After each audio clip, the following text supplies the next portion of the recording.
বিশ্বের লক্ষ লক্ষ মানুষ অনেক সময় দুর্ঘটনায়, হার্ট অ্যাটাকে বা অন্য কোনোভাবে কিছুক্ষণের জন্য মৃত্যুর দোরগোড়ায় চলে যান। তারপর তারা আবার ফিরে আসেন আমাদের মধ্যে। কেমন তাদের এই অভিজ্ঞতা?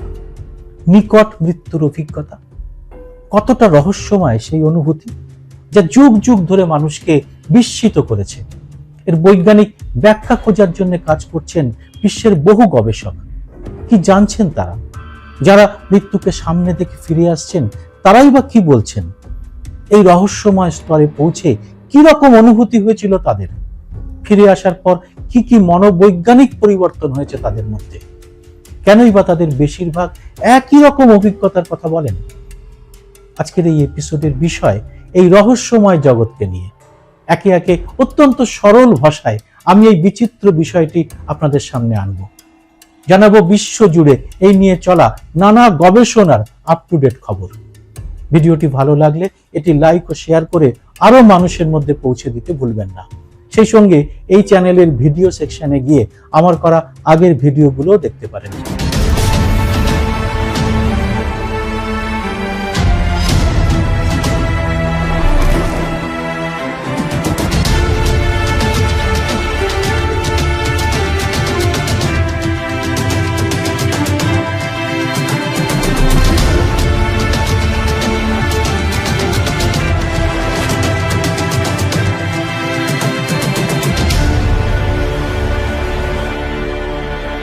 নমস্কার, সবাইকে আমার এই নতুন ভিন্ন স্বাদের চ্যানেলে স্বাগত।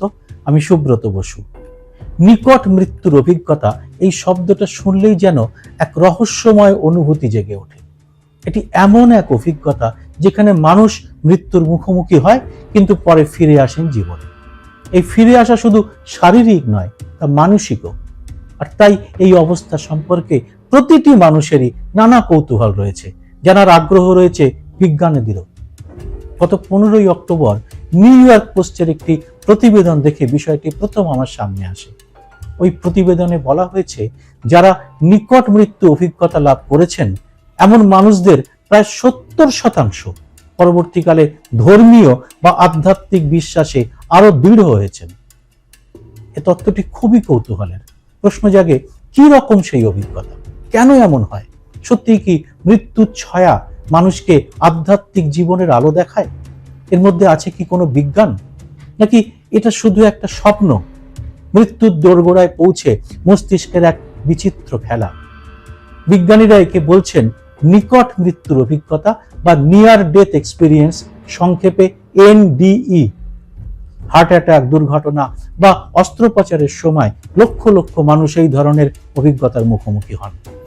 কিন্তু বিজ্ঞানে নিয়ে কি বলছে তার বিস্তারিত তথ্য এবার আপনাদের সামনে আনব। প্রথমেই জানাবো বিজ্ঞানের ভাষায় NDE কি এবং কেন এটা হয়।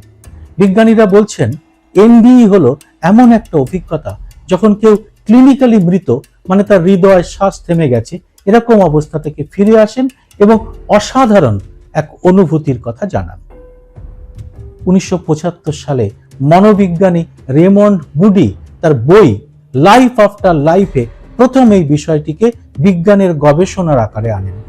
তিনি 150 জনের সাক্ষাৎকার নিয়ে দেখেন এর মধ্যে বেশ কিছু কমন উপাদান রয়েছে। সেগুলো কি? 1. শরীরের বাইরে যাওয়া বা আউট অফ বডি এক্সপিরিয়েন্স। এর অর্থ নিজের শরীরকে বাইরে থেকে দেখা। 2. এক আলোর টানেল, অন্ধকার থেকে আসা এক উজ্জ্বল আলো দেখা। 3. এক শান্তি এবং আনন্দের অনুভূতি যেখানে কোনো ভয় বা কোনো স্ট্রেস নেই। 4. জীবনকে ফ্ল্যাশব্যাকে দেখা, মানে পুরো জীবনটা চোখের সামনে দিয়ে চলে যাওয়া। 5. মৃত আত্মীয়দের সাক্ষাৎ। আর সবশেষে একটা অদ্ভুত ফিরে আসার অনুভূতি। কিরকম? 6. ফিরে আসার অনুভূতি। এখনো সময় হয়নি বলে একটা শক্তি যেন তাদের ঠেলে দিয়েছে। গ্লোবাল সার্ভে অনুসারে 10 থেকে 20% কার্ডিয়াক অ্যারেস্ট সার্ভাইভারদের মধ্যে NDE হয়। ভারতে ডাক্তার সত্যেন্দ্রনাথ সামন্তের মতো গবেষকরা দেখেছেন এটা অনেকটা ধর্ম এবং সংস্কৃতি নিরপেক্ষ। কিরকম?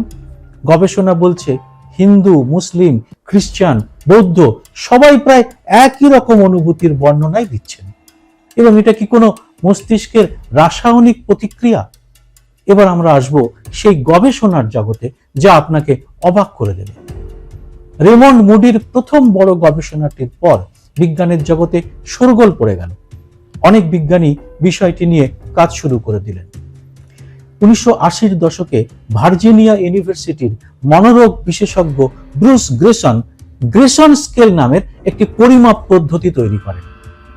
এটাতে রয়েছে 16টি প্রশ্নের স্কোরিং সিস্টেম, মানে 7+ স্কোর মানে তিনি এনডিই, তিনি নিকট ডেথ এক্সপিরিয়েন্স পেয়েছেন।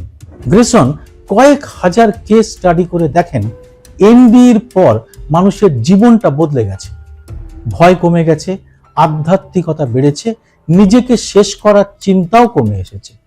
এরপরে আসুন 2001 সালের একটি স্টাডিতে। বিশ্বখ্যাত গবেষণার জার্নাল ল্যান্সেটের নাম আপনারা অনেকেই জানেন। এই জার্নালে কোনো গবেষণাপত্র ছাপা হওয়া মানে সেটির অথেন্টিসিটি প্রশ্নের উপরে। এখানে ছাপা হয় ডাচ গবেষক টিম ভ্যান লোমেনের একটি রিসার্চ পেপার। তিনি 344 জন হার্ট অ্যাটাক পেশেন্টের উপর এই গবেষণাটি করেন। এর মধ্যে 18% এনডিই রিপোর্ট করেন। আশ্চর্যের বিষয়, যারা এনডিই পাননি তাদের তুলনায় এই সব মানুষের মস্তিষ্কে অক্সিজেন কম ছিল না, মানে অক্সিজেনের অভাবে এই অনুভূতি হচ্ছে তা বলা যাচ্ছে না। তাহলে এবার আমাদের ঢুকতে হবে মস্তিষ্কের রহস্যে। খুব সরল ভাষাতে জানতে হবে নিউরোসায়েন্স এ ব্যাপারে কি বলে। এই বিজ্ঞানীরা বলেন এনডিই মস্তিষ্কের শাটডাউন মোড। মৃত্যুর সময় মস্তিষ্কে কি ঘটে তা জানলে অবাক হয়ে যাবেন। মস্তিষ্কে এন্ডরফিনের ঝড় বয়ে যায়। এন্ডরফিন কি? শরীর যে কোনো ব্যথা কমাতে এন্ডরফিন ছাড়ে। এটা তৈরি হয় মস্তিষ্কের নিচে থাকা পিটুইটারি গ্রন্থি এবং স্নায়ুতন্ত্রে। এটা আমাদের আনন্দ দেয়। 2011 সালে মিশিগান ইউনিভার্সিটির গবেষকরা ইঁদুরের উপর পরীক্ষা করে দেখেন তাদেরও মৃত্যুর আগে এন্ডরফিনের পরিমাণ 100 গুণ বেড়ে যায়। 2. অক্সিজেন কমে যাওয়া বা হাইপক্সিয়া। মৃত্যুর সময় মস্তিষ্কের ভিজুয়াল কর্টেক্স অতিরিক্ত অ্যাক্টিভ হয়, আর এতে টানেল ভিশন তৈরি হয়। 2018 সালে ফ্রন্টিয়ার্স ইন সাইকোলজিতে একটি রিভিউ ছাপা হয়। তাতে দেখানো হয় যে পাইলটদের জি-ফোর্স ট্রেনিং, মানে কম অক্সিজেনের প্রশিক্ষণে একই রকম টানেল এফেক্ট দেখা যায়। 3. ডিএমটি বা অন্যান্য রাসায়নিকের খেলা। কিছু গবেষক মনে করেন পাইনিয়াল গ্ল্যান্ড ডিএমটি বা হ্যালুসিনোজেন ছাড়ে। 2019 সালে লন্ডনের ইম্পিরিয়াল কলেজের ডাক্তার রবিন কারহার্ট এবং হ্যারিস কয়েকজনকে ডিএমটি ইনজেকশন দিয়ে দেখেন ওই মানুষরা এনডির মতোই অভিজ্ঞতা এবং অনুভূতি পাচ্ছেন। আরো আছে, 2013 সালে মিশিগানের আরেকটি গবেষণা ছাপা হয়েছে পিএনএএস জার্নালে। এতে দেখা যাচ্ছে মৃত্যুর সময় ইঁদুরের মস্তিষ্কে নিউরাল সার্জ দেখা যায়, যা তাদের সচেতনতাকে অনেকটা বাড়িয়ে দেয়। মানুষের ক্ষেত্রেও ইইজি স্টাডি করা শুরু হয়। 2023 সালে দেখা যায় কার্ডিয়াক অ্যারেস্টের 30 সেকেন্ড পরেও গামা ওয়েভ অ্যাক্টিভ থাকে, মানে মস্তিষ্কে স্মৃতি, আবেগ ইত্যাদির প্রসেসিং কিন্তু মৃত মানুষের শরীরের মধ্যে একেবারে জীবিত মানুষের মতোই চলতে থাকে। তবে এর চেয়ে বড় এবং সবথেকে প্রামাণ্য এবং বিতর্কিত গবেষণাটির কথা এবার আপনাদের জানাবো। সবচেয়ে বড় এই প্রজেক্টটির নাম হচ্ছে অ্যাওয়ার। 2008 সালে এটা শুরু হয়েছিল। এর সমন্বয়কারী স্যাম পার্নিয়া প্রথম ধাপে 15টি হাসপাতালে 2060 জন কার্ডিয়াক অ্যারেস্ট পেশেন্টকে নিয়ে কাজ করেন। এদের মধ্যে 9% নিকট মৃত্যুর অভিজ্ঞতার কথা বলেন। এর মধ্যে একজনের কথা যাচাই করে দেখা যায় তিনি সঠিকভাবে ডাক্তারদের কথা শুনতে পেয়েছেন তার 3 মিনিট মৃত অবস্থায়, যা তার শোনার কথাই নয়। এবার এই প্রকল্পের পরের ধাপে 2023 সালে গবেষণা হয় 567 জনকে নিয়ে। এর মধ্যে 40%-এর সচেতনতার রিপোর্ট আসে। গবেষকরা হাসপাতালের ঘরে লুকোনো ছবি এমন ভাবে রেখেছিলেন যা শুধু উপর থেকেই দেখা যায়, কিন্তু এনডি অবস্থায় থাকা কোনো মানুষই এই ছবি চিনতে পারেননি। কিন্তু রোগীরা অপারেশনের সঠিক ডিটেল ওই মৃত অবস্থাতে একেবারে সবিস্তার বলেছেন। এতে বিজ্ঞানী পার্নিয়া বলেন, মস্তিষ্ক মৃত হলেও সচেতনতা থাকতে পারে, এটা কোয়ান্টাম ফিজিক্সের মতো। মনোবিজ্ঞানীরাও বলেন এনডি একটি ডিফেন্স মেকানিজম। আসলে মৃত্যুর ভয় কমাতে মস্তিষ্ক নিজেই এরকম একটা গল্প তৈরি করে। আর এটা বলা হচ্ছে কেন? বাচ্চাদের মানে 5 বছরের নিচে যারা এনডিএতে চলে যাচ্ছে, যারা মৃত্যুর বিষয়টা বোঝে না, তারা কিন্তু এই অনুভূতির কথা ফিরে এসে বলছে না। এটাকে কি একটা বড় ব্রেকথ্রু বলবেন? কিছু মনোবৈজ্ঞানিক বললেন এই অনুভূতির সবটাই হ্যালুসিনেশন, মানে কল্পনার জগৎ। কিন্তু এনডির পর মানুষের ব্রেন স্ক্যানে কিছুটা পরিবর্তন দেখা গেল।